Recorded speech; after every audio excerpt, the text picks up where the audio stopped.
নিৰ্বাচনৰ দিন চমু চাপি অহাৰ লগে লগে ৰাজ্যৰ প্ৰতিটো প্ৰান্তত এতিয়া শাসক বিৰোধী পক্ষৰ জোৰদাৰ নিৰ্বাচনী প্ৰচাৰ চলা দেখিবলৈ পোৱা গৈছে। প্ৰতিগৰাকী প্ৰাৰ্থীয়ে নিজ নিজ সমষ্টিত তৎপৰ হৈ পৰিছে নিৰ্বাচনী প্ৰচাৰত। আমি এই মুহূৰ্তত দেখুৱাইছোঁ নিউ গুৱাহাটী সমষ্টিৰ বিজেপিৰ যিগৰাকী প্ৰাৰ্থী ৰিপুৰঞ্জন শৰ্মা আমাৰ সৈতে এই মুহূৰ্তত উপস্থিত আছে। আমি অকণমান কথা পাতিবলৈ চেষ্টা কৰিম। কি দেখিছে নিউ গুৱাহাটী সমষ্টিত, কি দেখিছে? আপুনি নিজে চাওক, আপুনি এবাৰ এনেকৈ যদি কেমেৰা চাৰি পিনে ঘূৰাই দিয়ে, ৰাইজৰ উৎসাহ আটাইতকৈ বেছি। ৰাইজে ভাৰতীয় জনতা পাৰ্টীৰ চৰকাৰ অসমত পুনৰ আহিব বুলি ইতিমধ্যে পূৰ্বানুমান কৰিয়ে লৈছে। আৰু নিউ গুৱাহাটী বিধানসভা সমষ্টিটো আমি ভাৰতীয় জনতা পাৰ্টীয়ে এইবাৰ পদুম ফুল ফুলিব, এইবাৰো ফুলিব, খুব বিপুলভাৱে ফুলিব। ৰাইজ ইতিমধ্যে খুব আত্মবিশ্বাসী আৰু খুব ভাল লাগিছে। ৰাইজৰ খুব অত্যন্ত উৎসাহ আশীৰ্বাদ আছে। সকলোৱে আমি ভাল কাম কৰিছোঁ আৰু মই খুব আত্মবিশ্বাসী যে খুব দৃঢ় ভোটত আমি জিকিব পাৰিম।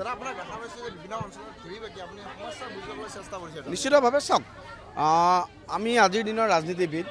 মই কোনো এটা সমস্যা মানুহে যেতিয়া কয় সেই সমস্যাটো লগে লগে সমাধান কৰি দিব পাৰিম বুলি নকওঁ, কাৰণ ইয়াৰ বেকগ্ৰাউণ্ড কি আছে, চলিউশ্যন কি আছে। নিশ্চিতভাৱে মোৰ দায়িত্ব থাকিব। চৰকাৰ আছে, আমাৰ এটা ডাঙৰ এডভান্টেজ এইটো।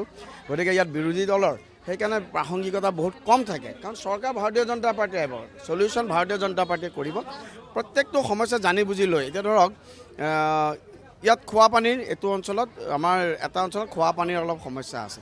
বাকীখিনিত আহিল, তাত কিয় অহা নাই মই সেই কথাটো জানিব বিচাৰিছোঁ। মই নোট ডাউন কৰিছোঁ আৰু আফটাৰ ইলেকশ্যন এই গোটেইখিনি ভালকৈ পঢ়া শুনা কৰি লৈ গোটেইখিনি জানি বুজি ভগৱানৰ কৃপাত নিশ্চিতভাৱে জিকিম। ৰাইজৰ আশীৰ্বাদত এই গোটেইখিনি বিষয়ত মই খুব ভালকৈ কাম কৰিবলৈ চেষ্টা কৰিম। নিউ গুৱাহাটীৰ যিখন যুঁজ প্ৰতিদ্বন্দ্বীৰ সৈতে সেয়া ৰিপুৰঞ্জন শৰ্মা ক'ৰবাত একপক্ষীয় যুঁজ হ'ব বুলি ভাবিছে? চব যুঁজটো থাকিবই।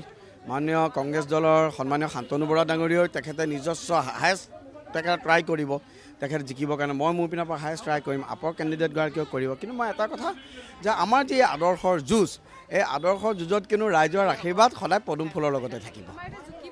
মই অকণমান সমৰ্থকসকল আছে, তেওঁলোকৰ পৰা জানিব। বাইদেউ কি ক'ব বিচাৰিব? কেনেকৈ আমি মানে বহুত ভাল দেখিছোঁ আৰু ডিপ্লুদাক আমি আগৰ পৰাই জানো, তেওঁ আজি নহয়।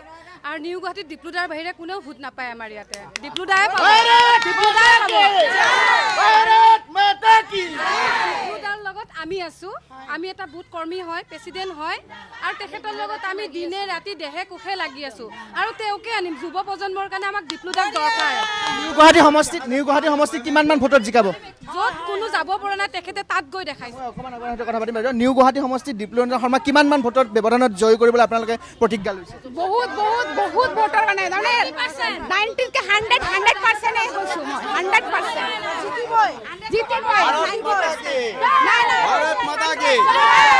নিশ্চিতভাৱে এয়া আছিল নিউ গুৱাহাটী সমষ্টিৰ বিজেপি প্ৰাৰ্থী ৰিপুৰঞ্জন শৰ্মা। আৰু এনেধৰণে তেওঁ বিভিন্ন প্ৰান্তত সমষ্টিটোৰ প্ৰচাৰ অভিযান চলাইছে আৰু যিসকল ইয়াৰ ৰাইজ আছে সেই ৰাইজৰ বুজ ল'বলৈ চেষ্টা কৰিছে। আৰু এক প্ৰকাৰ তেওঁ কৈছে যে নিউ গুৱাহাটী সমষ্টিৰ যিসকল ভোটাৰ, এই সন্মানীয় ভোটাৰে তেখেতক 9 এপ্ৰিলৰ তাৰিখে তেখেতৰ পক্ষত ভোট দিব আৰু এক প্ৰকাৰ বিজেপি চৰকাৰ পুনৰবাৰ কৰিব। আৰু নিউ গুৱাহাটী সমষ্টিত এনেধৰণে তেওঁ আশাবাদী হৈছে। সমষ্টিৰ চাৰিওফালে ৰাইজৰ সৈতে কথা বতৰা পাতিছে।